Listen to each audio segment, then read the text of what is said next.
Good morning mga kaibigan, mga ka-healthy. Tayo ay gagawa ng pork hamonado.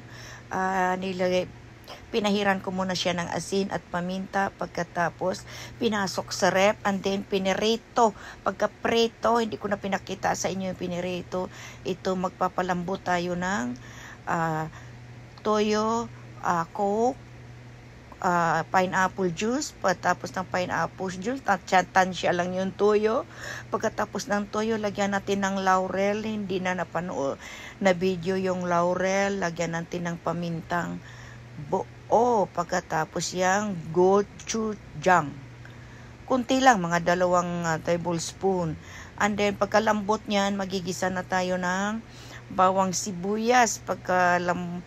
Pagkagisa ng bawang sibuyas, ilalagay na natin ang pinalambot na pork belly and pork pata. And ito ilalagay na natin, isasalin na natin yung pork pata guys, kasi naka-timer na siya, automatic na.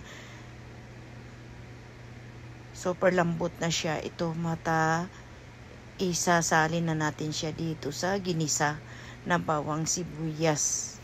And then pagkasali na lahat, isutin mo maigi yung sauce.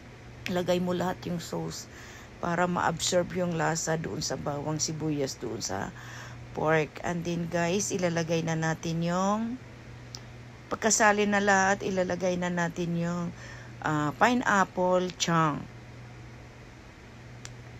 Pagkalagay ng pineapple chunk, kailangan masutin mo maigi at konti na yung sauce hanggat lumapot.